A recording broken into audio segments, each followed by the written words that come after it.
Iran में Khamenei के उत्तराधिकारी का चुनाव हो गया है। मुस्तफा खामेनेई को एक्सपर्ट कमेटी ने नया सुप्रीम लीडर चुना है। इस पर रूस के राष्ट्रपति पुतिन ने बधाई दी है और साथ ही मिलकर काम करने का आश्वासन भी दिया है। ट्रंप ने जूनियर खामेनेई को भी मार डालने की धमकी दी है, जिस पर चीन आग बबूला नजर आया। चीनी विदेश मंत्रालय ने कहा कि किसी भी देश की संप्रभुता और आंतरिक सुरक्षा से समझौता नहीं हो सकता। ऑस्ट्रेलिया में आयोजित लीग में मैच हारने के बाद ईरानी महिला टीम को वापस अपने देश आना पड़ा है। इस पर ट्रंप ने ऑस्ट्रेलियाई प्रधानमंत्री पर निशाना साधा है। उनके मुताबिक ये अब तक की सबसे बड़ी मानवीय भूल है, क्योंकि ईरान में उनकी जान को खतरा हो सकता है। ऐसे में डोनाल्ड ट्रंप ने उन्हें अमेरिका में शरण देने की पेशकश भी कर दी है। आपको बता दें कि हाल ही में ईरानी टीम ने मैच के दौरान अपने राष्ट्रगान का विरोध किया था, जिस पर उन्हें लगातार धमकियां मिल रही थी। कल से बेंगलुरु में एक एक कर होटल्स बंद होंगे। कमर्शियल गैस संकट को लेकर एसोसिएशन ने बड़ा ऐलान किया है। मिडिल ईस्ट तनाव के चलते बेंगलुरु में कमर्शियल गैस की किल्लत हो गई है। एसोसिएशन ने कहा कि हमें 70 दिन की सप्लाई गारंटी दी गई थी, लेकिन अब हालात हाथ से बाहर निकल चुके हैं। स्थिति ठीक न होने पर होटल्स को बंद किया जाएगा। नेता विपक्ष राहुल गांधी ने मौजूदा सत्र में मिडिल ईस्ट के हालातों पर चर्चा की मांग की और कहा कि खाड़ी के हालातों पर भारत के स्टैंड को खुद प्रधानमंत्री सदन के सामने रखें। राहुल ने आरोप लगाया कि प्रधानमंत्री घबराए हुए हैं और इसलिए वो चर्चा से भाग रहे हैं। यूएस के साथ ट्रेड डील के नाम पर कॉम्प्रोमाइज किया गया है और अब ईरान को लेकर उन्हें ब्लैकमेल किया जा रहा है। मिडिल ईस्ट की जंग से भारत में आर्थिक तबाही आ सकती है। विपक्ष के भारी हंगामे के बीच मिडिल ईस्ट संकट पर विदेश मंत्री एस जयशंकर ने राज्यसभा में बयान दिया और कहा कि मौजूदा हालात पर सरकार की पैनी नजर है। भारतीयों की सुरक्षा को लेकर सरकार गंभीर और प्रतिबद्ध है।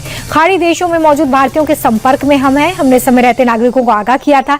विदेश मंत्री ने कहा कि कूटनीतिक बातचीत के जरिए समस्या का हल होना चाहिए। जंग से सप्लाई चेन प्रभावित हुई है। फिलहाल ऊर्जा जरूरतों को लेकर सरकार सतर्क है। वन नेशन वन इलेक्शन को लेकर तैयारियां तेज हैं। इसके लिए बनाई गई ज्वाइंट पार्लियामेंट्री कमेटी की बैठक हुई है। मीटिंग में जम्मू कश्मीर के पूर्व मुख्यमंत्री गुलाम नबी आजाद ने बिल को देशहित के लिए जरूरी बताया और कहा कि सभी चुनावों को एक साथ कराने की वकालत करते हैं। कमेटी के चेयरमैन पीपी चौधरी ने बैठक की अध्यक्षता की है।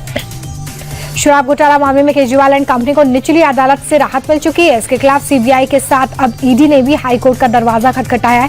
फैसले के दौरान निचली अदालत के कमेंट्स पर नाराजगी जताई गई और इन्हें हटाने की मांग पर कल हाईकोर्ट में सुनवाई होगी। 2019 में मिस इंडिया अर्थ का हिस्सा रही पुणे की सियाली सुर्वे ने हिंदू धर्म में वापसी कर ली है। अपने ससुराल वालों पर टॉर्चर और जबरन धन परिवर्तन कराने का आरोप लगाया और कहा कि मैं अपने 4 बच्चों के लिए 10 साल तक जुल्म सहती रही। पुलिस से शिकायत करने पर कोई मदद नहीं मिली, लेकिन हिंदू संगठन ने मदद का हाथ बढ़ाया। मिडिल ईस्ट युद्ध के चलते शेयर बाजार लाल निशान पर बंद हुआ। सेंसेक्स 1353 अंकों की गिरावट के साथ 77,566 पर बंद हो गया। निफ्टी में भी 422 अंकों की गिरावट देखने के लिए मिली, जिसके बाद निफ्टी 24,028 पर बंद हुआ। Bank, auto, metal, energy, FMCG shares में ज्यादा बिकवाली रही। इजरायल, अमेरिका और ईरान युद्ध के चलते महंगाई बढ़ने का डर है। शेयर मार्केट में गिरावट का असर कई शेयर्स पर हुआ। मार्केट में कुछ शेयर्स को बम्पर फायदा तो किसी को नुकसान हुआ। Wipro, Reliance industries, Apollo hospital Nifty के टॉप गेनर्स रहे, तो वहीं Tata motor passenger vehicle, UltraTech cement, Maruti Suzuki Nifty के टॉप लूजर्स। सोने के दाम में गिरावट दर्ज की गई है। 24 कैरेट सोने के दाम में 786 रुपए की गिरावट दर्ज की गई है, जिसके बाद 1,60,836 रुपए 10 ग्राम सोने की कीमत है। दूसरी तरफ चांदी के दाम में भी 3,285 रुपए की भारी गिरावट आई है, जिसके बाद 1 किलो चांदी का भाव 2,65,000 रुपए हो गया है। दुनिया में जारी तनाव के बीच भारत में सोने चांदी के दाम में उतार चढ़ाव जारी है। अमेरिकी डॉलर के मुकाबले भारतीय रुपया 9 पैसे गिरकर बंद हुआ है, जिसके बाद एक अमेरिकी डॉलर की कीमत 92 रुपए 33 पैसे हो गई है। ग्लोबल मार्केट में कच्चे तेल के दाम तेजी से बढ़ रहे हैं, जिसके चलते डॉलर मजबूत हुआ। रुपए में गिरावट रही। रुपए में गिरावट के चलते विदेशी सामान महंगे होंगे। मिडिल ईस्ट में युद्ध अगर जारी रहता है तो रुपया और गिर सकता है।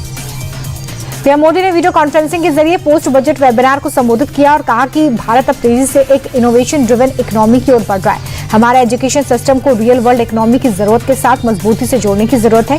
एआई और डिजिटल इकोनॉमी को भविष्य के लिए जरूरी बताया। प्रधानमंत्री ने कहा कि लंबे समय की ग्रोथ बनाए रखने के लिए भारत को AI, automation, digital economy, design based manufacturing जैसे उभरते सेक्टर्स पर ध्यान देना होगा।